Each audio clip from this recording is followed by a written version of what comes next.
What are we looking at? Luke Cage. And then another Jubilee. Oh. You don't say. The perfect time to play Professor X to prevent the Jubilee from being able to pull in anything. If they play Doctor Doom, I keep on coming back to Doctor Doom. He's so good. They could beat me because of the squirrel. Why was the squirrel here? It's so weird. I saw Jubilee and I was like, and then what does the Jubilee pull? She doesn't pull anything. That was the whole point. That's what gives us the win.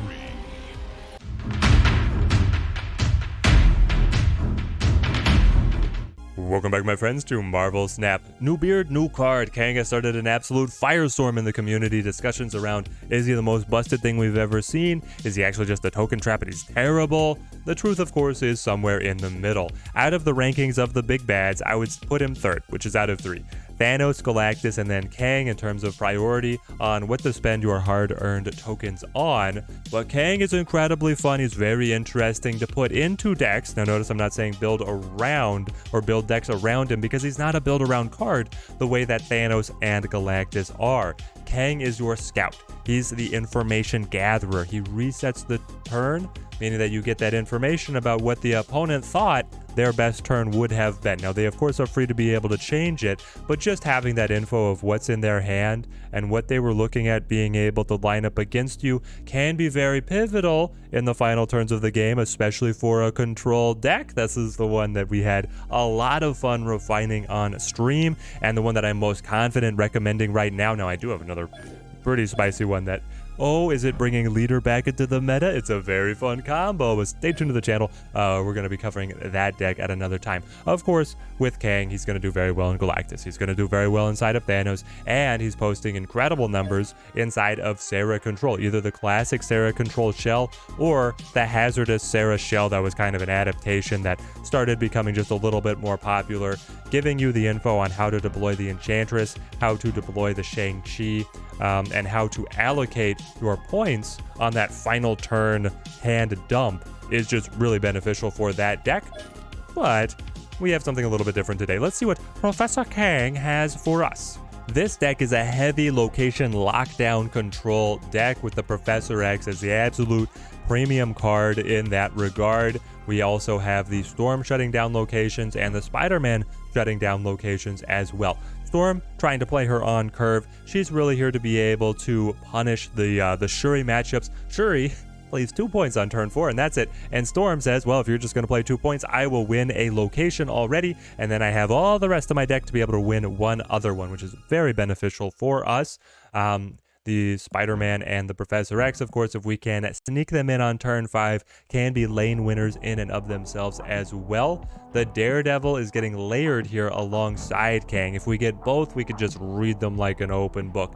If we get one or the other, we have this consistency measure. I'm completely fine playing Kang on 5 with this list because of how pivotal our different turn 5 control options are, and then being able to have Kang or Daredevil show us what's happening, and then the confidence to snap to back up locking in on a location. That's something that's what's holding back control a lot right now, is that the opponent will know pretty before the end of the game if they're locked out or not often, and then will retreat for a lower cube loss than what might otherwise happen. So being able to have the confidence on snapping as you're making these pivotal plays is a huge difference for being able to climb on ladder. The other modules that we're looking at is that we have the Shang-Chi, just necessary in the current meta. He's good against the Shuri and the Thanos right now. The Killmonger as well, good against the Shuri, good against the Thanos. It's a very target-rich environment for the Killmonger. He is incredible. Juggernaut can help us lock up the Storm lane. Can also be good later on in the game if we get the info on where the opponent is playing and we want to be able to mess up their combos. Nightcrawler is here for a little bit of flexibility alongside Storm and making the Miles Morales cheaper. He is here so that we can get some points. We need a stat stick. We need ways to be able to combo points in alongside our other late game plays. Otherwise, even if we make all the right calls on locking the opponent out, if we don't generate enough stats, we can still get left out, which is why Arrow is incredibly on the chopping block. If we're locking down locations anyway, she's a little bit less useful in terms of her ability And I'm wondering if something like the Titania or the Lizard, just to generate more tempo and then be able to get comboed alongside Shang-Chi or Gamora on the final turn, would be more beneficial. Right now we're still running Arrow. It's just so hard to move away from Arrow. She's incredible. She is incredible. Have we missed discussing anyone? The Gamora, of course, is our big stat stick when we can make the call on where the opponent is playing. That stat line is amazing for us.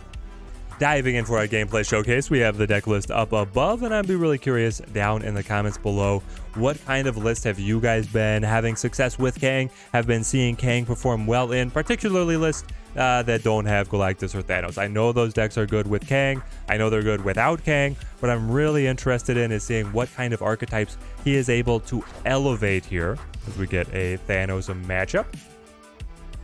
And I think control is foremost on the kind of decks that can be dramatically elevated by the inclusion of Kang. I will Storm. Tinkerer's Workshop, being able to jump into an early Storm is great. Now, Thanos can put down a lot of early pressure, but, I mean, this is happening only on turn 2. So that's early even for Thanos being able to fill up the location. And if he's not able to completely fill the location, of course he has Bluestone to get in there later. Hopefully we draw our Killmonger to be able to clean away some of these. The stones, once you've seen the Thanos matchup as many times as, I mean, we have now, it gets pretty frustrating to watch. Oh, Time Stone, yep, my deck doesn't have anything that can hope to keep up with that kind of efficiency, and then Redstone fixes all the locations, and he just has everything. He has everything he could want. And now Thanos himself is even bigger. He can do it himself. Kick it, kill it. Not that it matters, given I have Killmonger, but it felt good to have happen. I want to Killmonger now. Open things up. The Dream Dimension is so terrible for us. I'll Killmonger here, and then I will Nightcrawler here as well. That way, it protects me from my own stupidity. I won't even be tempted to move the Nightcrawler to Fisk Tower. Time Stone, sure. Just play them all. All 1-drops. Ooh, Killmonger feels good. He feels good. Professor X as well. This, if it wasn't for Dream Dimension, I would be feeling so much better. But now it's like, I'm going to play Shang-Chi. And then I guess I move Nightcrawler to the Dream Dimension. Do I snap? I mean, listen, I've developed 10 points to your 0. And we're getting a scuffed turn 5 where neither of us is going to be able to develop too much. They could still come in with the She-Hulk. I'm looking at a Arrow to Fisk Tower kind of move. The reason that I move the Nightcrawler is if I top deck Miles, he'll be able to combo alongside the Arrow. I'm going to push it. We're going to push it. We do get Kang as well to know what's coming in. Professor X, the Professor half of the Professor Kang list, not doing very much with Dream Dimension around. Turn 6, Professor X, probably one of the most... Oh, Killmonger just carries us over the hill. I was feeling great on that one, on what our options were, especially being able to play around the locations too. Jumping into our next one, the Bifrost could give us a handy activation of the Miles. If you guys enjoy these style of deck guides, and especially the testing of the latest cards releasing, then please show some love down in the video and to the channel. I'm going to need the support if I'm going to be able to keep up with the card acquisitions here in Snap. Angela, looking fine, looking fine. The Avatar would give it away that that's what they're rocking. We get to play Storm here. I think I do. Do I drop Storm on the Bifrost to prevent things from moving? It would put a little bit of pressure on them to get that Angela filled. I like this, the Super Flow, giving me additional access. Getting to play 3 of the 5 cost cards really helps us out, especially if we're holding 2 of them right now. But do I play the Nightcrawler, or do I anticipate 1 cost coming in here and then I Killmonger plus Nightcrawler next turn? Well, next turn I'm already up to 5, so I could just play the Gamora.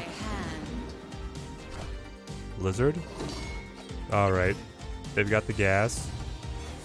I think I play the Gamora. Boom. Get in there. Oh, if we could have only set up the Daredevil earlier. Be able to land a big Professor X. Ooh, is Sera? A Sera deck that's rocking the Angela and the Bishop? A little greedy, mate. You could have the Nova to be able to buff things further. So I have to be careful. My Nightcrawler might be able to get in there, but then you're also going to probably run the Killmonger if my read on the deck is correct. I will go Spider-Man and then Daredevil. Lock things in. I don't want to be up against the Bishop scaling when they've got extra energy as well. They're just going to set... they didn't set Sera before. Is it actually something else, Friggles? Or did you just not find your Sera? Either way. Maybe I should have played Nightcrawler to be able to then skip it aside. I guess I was just paranoid about the Killmonger. Sentinel again. Doesn't play the super flow at all. Naturally. Yep, it sure seems like the Sera control, but they squeezed in the Angela. And now they don't even have the board space to be able to play the Nova and the Killmonger. It's locked up. It's all locked up. I thought I might have to fight here on the final turn. We win. We just win.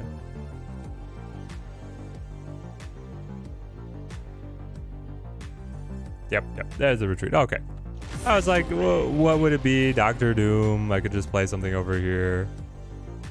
Doctor Doom actually would have beaten us, though, wouldn't it? They'd stay ahead of the Sacred Timeline. I could have played Prof X, but they'd win here and here. Doctor Doom is just great right now. Kiln, so I get a free storm. Maybe Doctor Doom is what I should be running instead of the arrow. I mean, it'd be more points by more than double.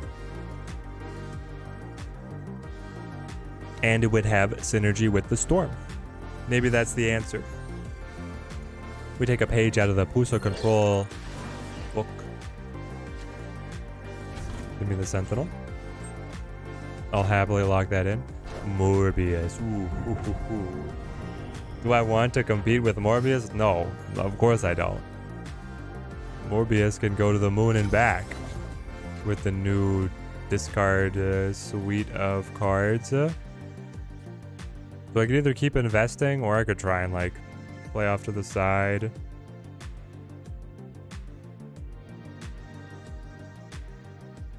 If you hit, your Morbius usually gets too big for me to be able to keep up with. So I'm going to go Juggernaut over here. Maybe I get you. Yeah, all right. You're caught. Groot. Okay, that's the hub card. I was like, that makes no sense. It does when you see the hub is there. Then they're not going to have any one cost for Killmonger to clip. So I might as well Sentinel and then play the Nightcrawler over here. But I'm going to say that the Groot and the Morbius is an overcommittal on their side to kill. And I played the Sentinel. So basically 3 energy more for them on the Groot. Colleen Wing and Bucky? What? Why is the Bucky here? You're playing like the hybrid destruction discard list that centers around Wolverine or something? Some kind of more mid-rangey list? Maybe the Morbius actually wouldn't get that big. Huh. Who would have thought? Anyway. Spider-Man, can you win Wakanda for me? And then I can get Kang. But this is the thing with Kang, right? Yes, he gives me info on the final turn, which can be very good to know if I should retreat or not. Oh, and you lost the MODOK? That sounds really good for us. So we snap. We play the Kang. We see what they have. But I don't think it's going to change how we play this final turn. They do flip first. They wouldn't have anything that Shang-Chi could hit, could they? I don't think they possibly could. They accept. Wolverine Deathlock. And the Wolverine jumps. It's an interesting final turn. He jumps left. If he gets played again, he will jump left again. That's how Kang works. So now we bop, bippity bop back. And I just have to find a way to be able to add, what is it, just a couple points on Wakanda. And then beat them at 11 up at the hub. That actually doesn't happen with my deck. This is where I feel like Arrow. All right, Arrow, you're getting cut for Doctor Doom. This is what it feels like. Is the right play. We'll stay tied at Wakanda, and then the Gamora will be able to clip them. For adding 12, and then we'll go for moving the Night. Yeah, we had it. Okay, there it is. Move the Nightcrawler to the right. Snap again. We found it in the end. It was just there, a combination of what's from board and what's from hand. Are they going to change up their play? Do they think there's anything different that they can do?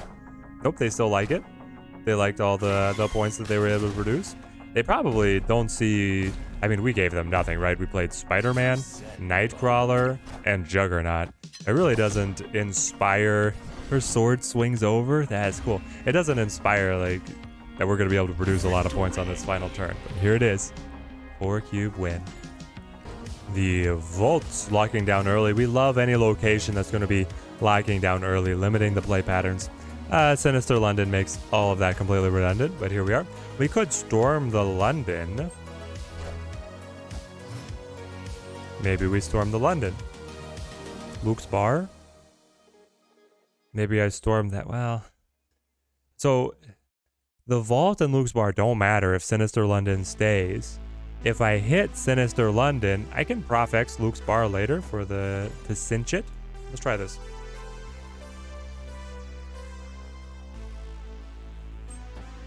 They play to the Vault. You might not have time to make it back mid, my friend. Squirrel Girl?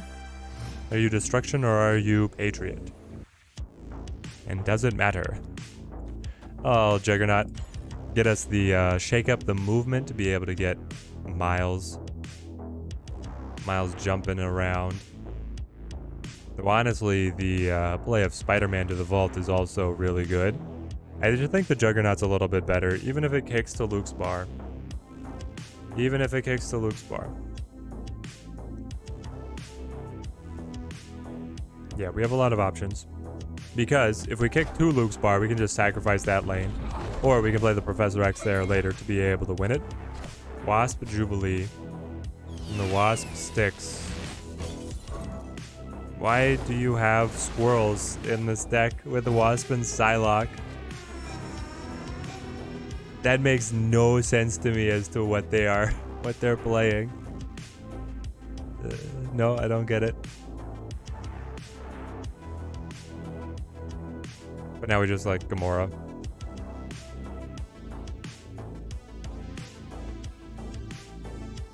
It could have been playing Spider-Man plus the double Spider-Man to the Vault.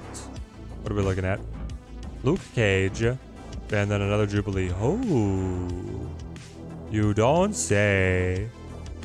The perfect time to play Professor X to prevent the Jubilee from being able to pull in anything. Well, so I'll go up to 5 and you'll be at 3. Should you play Hazmat? If you have the Luke Cage, you're running Hazmat, right? You only have one space to be able to play to, though. The alternative is that, like, the Gamora is 12 points. I think the Professor X is actually the answer. And I'm confident enough that I'll snap on it. We're going to lock it down. That way, if they play... Well... If they play Doctor Doom... I keep on coming back to Doctor Doom. He's so good. They could beat me because of the squirrel. Why was the squirrel here? It's so weird. I saw Jubilee and I was like, and then what does the Jubilee pull? She doesn't pull anything. That was the whole point. That's what gives us the win. Let's go. So here is the deck in all of its location lockdown glory. It's a good list even when you don't find Kang. I think Kang is elevating it though, specifically with being able to understand how to deploy your control measures. We have tools in the toolbox to be able to handle any matchup that we meet on ladder, and I've had the most success with this list out of everything that I've been putting Kang into. If you guys pick this one up, then I hope it earns you many cubes on your climb up to infinite. Till next time, thank you guys for watching. Keep on snapping.